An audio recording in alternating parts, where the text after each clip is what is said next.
अस्सलामु अलैकुम वरहमतुल्लाहि वबरकातुहू।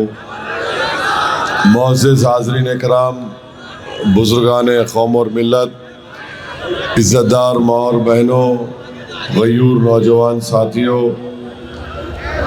मंच पर बैठे हुए मजलिस इत्तेहादुल मुस्लिमीन के तमाम ज़िम्मेदारान,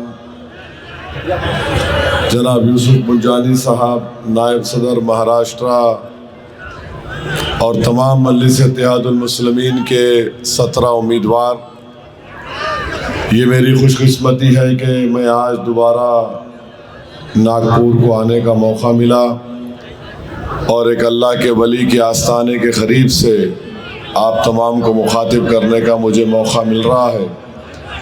मैं आपसे ये कहने आया हूँ कि 15 जनवरी के दिन जो बल्दिया के इंतखाबात का मतदान का दिन है, आप तमाम लोग अपने एक एक वोट का सही इस्तेमाल करिए और मजलिस के तमाम उम्मीदवारों को अपनी दुआओं से और अपने वोट से नवाज कर नागपुर में आपकी पार्टी की एक लीडरशिप को मजबूत करिए। यकीनन बहुत से डेवलपमेंट के तरक्याती कामों को अंजाम देना है, मगर इस बात की तकलीफ़ मुझे है कि मरकज़ी वज़ीर नितिन गडकरी की पार्लिमानी कंस्टिट्यूंसी में ये हिस्सा आता है और नागपुर में जहाँ कहीं भी मुस्लिम अल्पसंख्यक समाज के इलाके हैं, वहाँ पर सीमेंट रोड का कोई इंतज़ाम नहीं, सीवरेज लाइन का कोई इंतज़ाम नहीं और फिर बहुत से ऐसे तकालीफ़ हैं। तो ये एक इलेक्शन एक बेहतरीन मौका है आपके लिए कि आप अपने वोट से अपने उम्मीदवार को कामयाब करिए ताकि वो आपके इलाक़ों में डेवलपमेंट और विकास का काम करवा सकें। मैं आपसे बार बार यही कह रहा हूँ कि इलेक्शन आपको ज़मीनी सतह से अपनी लीडरशिप को बनाने का एक बेहतरीन मौका आपको फ़राहम करता है और मजलिस इत्तेहादुल मुस्लिमीन ने हमेशा यही कोशिश की कि आपके वोट से अपने नुमाइंदों को कामयाब किया जाए। मुखालिफिन बहुत है मजलिस इत्तेहादुल मुस्लिमीन के, इनके पास सिवाय इल्ज़ामात लगाने के कुछ नहीं कह सकते, मगर मैं इनके इल्ज़ामात का जवाब देते देते थक तो नहीं गया हूँ मगर बेजार हो चुका हूँ, क्योंकि आप जितना भी इनको समझाएंगे ये समझते कि ये बड़ा कारनामा कर रहे हैं।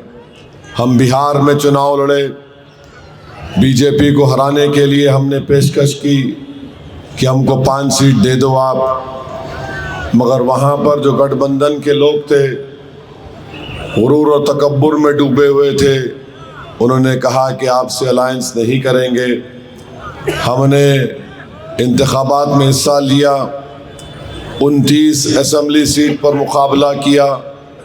वो जो 4 MLAs को हमारे ये लोग तोड़ कर लेकर गए थे, वो 4 के साथ हमने अख्तरुल ईमान साहब की सीट पर दोबारा कामयाबी हासिल की और 5 सीट पर हम जीत गए।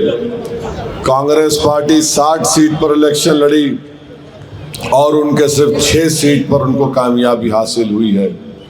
तो मैं आपको बता रहा हूँ कि जो लोग सेकुलरिज्म का एक झूठा सियासी नारा लगाते हैं, सबसे ज़्यादा नुकसान अगर अल्पसंख्यक समाज मुसलमानों को किसी ने किया, ये जो नारा लगता है इलेक्शन के वक्त के सेकुलरिज्म को बचा लो, सबसे बड़े झूठे, सबसे बड़े धोखा देने वाले यही होते हैं। यकीनन मैं सेकुलरिज्म में यकीन रखता हूँ, मगर वो सेकुलरिज्म जिसको भारत के संविधान में जिक्र किया गया है, ये जो सियासी सेकुलरिज्म है, ये हमेशा इस्तेमाल हुआ मुसलमानों की लीडरशिप को ख़त्म करने के लिए या उनको बनने से रोकने के लिए। ये जो सेकुलरिज्म इस्तेमाल हुआ, ये लोग जो नारा लगाते हैं, उस वक्त कहाँ रहते हैं लोग जब मुसलमान बच्चे जेलों में उनकी जवानी सड़ जाती है? कहाँ रहते हैं लोग जब घरों को तोड़ दिया जाता है? तो मेरे अजीज़ दोस्तों और बुज़ुर्गों, मेरी आपसे एक दरमंदाना अपील है कि आप इन चीज़ों पर गौर करिए। आपका वोट बड़ा कीमती वोट होता है, ये एक अमानत है। इस अमानत का सही इस्तेमाल करिए। और मैं आपसे गुजारिश कर रहा हूँ कि मजलिस इत्तेहादुल मुस्लिमीन आपकी एक बेबाक आवाज़ है। आपने देखा कि मोदी की हुकूमत ने अजीत पवार के साथ, शिंदे के साथ, चंद्राबाबू नायडू के साथ, नीतीश कुमार के साथ भारत के आइन कॉन्स्टिट्यूशन के ख़िलाफ़ एक वफ़ के क़ानून को बनाया। उस वफ़ के क़ानून को उस पार्लियामेंट कमेटी में मेंबर था, 127 पेजेस की डाइसेंट रिपोर्ट मैंने दिया। और जब पार्लियामेंट में बिल लाया गया था तो मैंने पूरी दलीलों के साथ मोदी की हुकूमत को बेनकाब किया, एक्सपोज किया कि ये सिर्फ़ और सिर्फ कानून मुसलमानों से उनकी मस्जिदें, दरगाहें, खानखाहों को छीनने के लिए लाया गया। उस बिल को फाड़कर मैंने पार्लियामेंट के फर्श पर फेंका। और मैं आज भी बता रहा हूँ, ये क़ानून का ऐसा इस्तेमाल होगा जहाँ से हमारी वफ़ की जायदादें ख़त्म कर दी जाएंगी। या तो कोई मुस्तक़बिल में कोई वफ़ ना करे, या है तो उसको मुसलमानों से छीन लिया जाए। दूसरी तरफ सेकुलर नाम निहाद सेकुलर पार्टियाँ हैं। आप पूछिए इन लोगों से कि मुंबई ट्रेन ब्लास्ट हुआ, 185 लोगों की मौत हुई और 11 मुसलमानों को गिरफ्तार किया गया और उनमें से 19 साल तक ये लोग जेल में थे। आप बताइए, बम्बई हाई कोर्ट ने इनको बरी कर दिया। वो 185 लोग जो मारे गए, उनके अफराद ख़ानदान के लोग पूछ रहे हैं किसने हमारे रिश्तेदार को मारा या हमारे बाप को मारा। जो मुसलमान 19 साल जेल में थे वो सवाल कर रहे हैं कि हमको जेल में क्यों रखा तुमने। आज आप जानकर तकलीफ़ महसूस करेंगे कि एक कमाल अंसारी को भी गिरफ्तार किया गया था मधुबनी, बिहार से। कोविड में किसी को बेल नहीं मिली, कमाल अंसारी कोविड में उनका इंतकाल हो गया। बच्चे पैदा नहीं हुए थे, बेटी एक एक्यूज़ की जेल में बाप है तो बाप निकल कर कहता है कि मैंने जेल की सलाखों से पीछे अपनी बेटी को देखा। तो ये कब तक नाइंसाफ़ी का दौर इसी तरीक़े से इस्तेमाल होगा। याद रखिए, मैं आपको इस अहम जगह से कह रहा हूँ, भारत और महाराष्ट्र में हर समाज का एक पॉलिटिकल लीडरशिप है। अगर किसी समुदाय की पॉलिटिकल एजेंसी नहीं है तो मुसलमानों की नहीं है। और हम सिर्फ वोटर बनकर रह गए। अगर आप सिर्फ वोटर बनकर रहेंगे तो घर पे बुलडोज़र चलेगा। अगर आप सिर्फ वोटर बनकर रहेंगे तो नौजवान बच्चों को झूठे इल्ज़ाम में जेल में डाल दिया जाएगा। अगर आप सिर्फ वोटर बनकर रहेंगे तो मुसलमानों के बच्चे और बच्चियां स्कूल की तालीम से महरूम हो जाएंगे।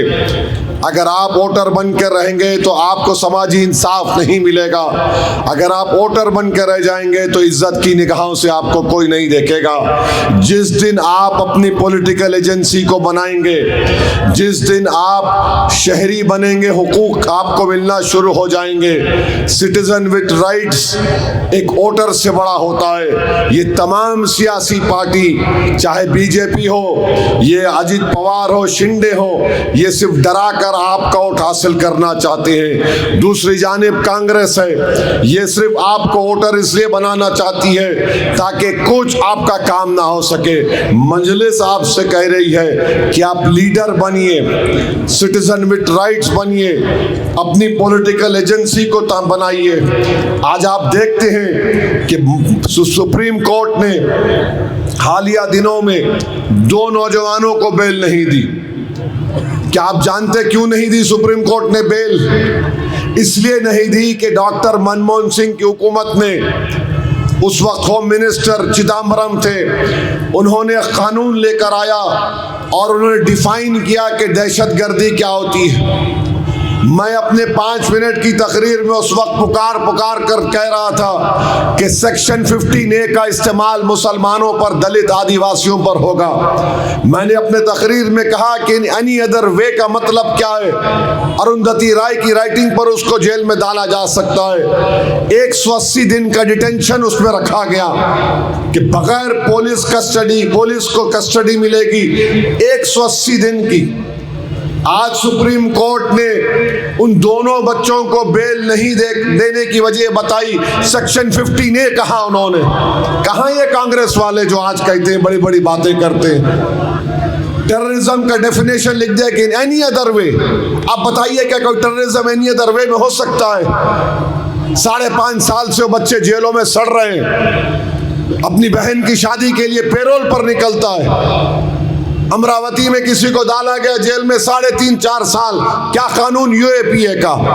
और हद तो ये हो गई कि 2019 में अमित शाह ने यूएपीए का अमेंडमेंट लाया। आपको मालूम किसने उसको सपोर्ट किया? वो कानून क्या कहता है? एनआईए का एक इंस्पेक्टर दिल्ली में बैठकर नागपुर में किसी को भी टेररिस्ट बोल देगा। उस कानून को सपोर्ट किया कांग्रेस पार्टी ने। मैं इम्तियाज जलील साहब अपोज किए, वोटिंग करवाए, हर अमेंडमेंट के सेक्शन पर वोटिंग करा स्पीकर को बोलकर कि शायद कांग्रेस कम से कम देखेगी कि ओवैसी उनको एक्सपोज कर रहा है। मगर कांग्रेस पार्टी टस से मस नहीं हुई। मैं अपनी तकरीर में कांग्रेस के लोगों से कहा कि मैं अल्लाह से दुआ करता हूं कि तुम्हारे नेता 1-1 साल 2-2 साल जेल को जाएं, तुमको पता चलेगा हमारी तकलीफ क्या होती है। तो भड़क गए, पूरे उठ गए। मैंने कहा यही तुम्हारा रिएक्शन है। जब तुम पर आंच आती है तो तुम देश को सर पे उठा लेते, और जब हमारे घर बर्बाद हो रहे हैं 70 साल से, तुम कानून बना रहे हो, हम बर्बाद हो रहे हैं। तो मेरे अजीज दोस्तों और बुजुर्गों, मेरी आपसे अपील है कि नरेंद्र मोदी ने जो कानून बनाया और आज जो जुल्म हो रहा है, जो निशाने पर मुसलमान को रख दिया गया, एक नफरत का बाजार आम कर दिया गया, हमारी जिंदगी की कोई कीमत नहीं, हमारी खुशियों की कोई हमारे को मौका नहीं मिलता। हर तरफ या तो बांग्लादेशी हैं, या तो फिर आतंकवादी हैं, या तो फिर फुला हैं। आखिर इस दौर का खात्मा उसी वक्त होगा जब भारत के मुसलमान अपने मुकद्दर के फैसले करेंगे।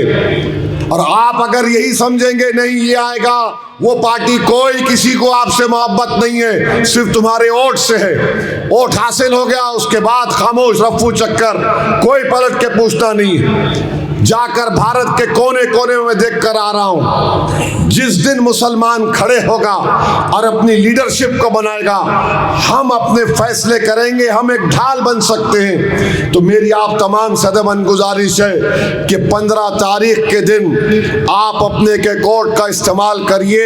रहा सवाल ये बीजेपी के लोगों का जो मुसलमानों से नफरत की बातें करते हैं, इनकी जबान नहीं खुलती ट्रंप और चाइना के ऊपर, इनकी जबान नहीं खुलती। ट्रंप बोल रहा है कि मोदी मुझसे बोला यस सर प्लीज। बोलो क्या मोदी ने कहा यस सर प्लीज? मगर नहीं, चाइना ने ऑपरेशन सिंदूर में पाकिस्तान को पूरे सैटेलाइट इमेजेस दिए, जमीन और आसमान पर पूरे भारत के एयरक्राफ्ट दिखाया, उसने अपने एयरक्राफ्ट दिए। आज उस चाइना को जो ऑपरेशन सिंदूर में पाकिस्तान की मदद किया, आज नरेंद्र मोदी की सरकार रेड कारपेट वेलकम चाइना को दे रही है कि आइए भारत में इन्वेस्ट करिए।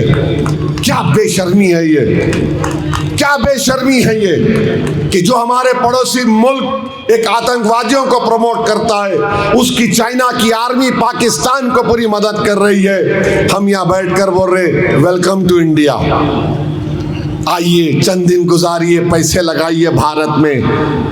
आप बताइए, यह हाल है बीजेपी का।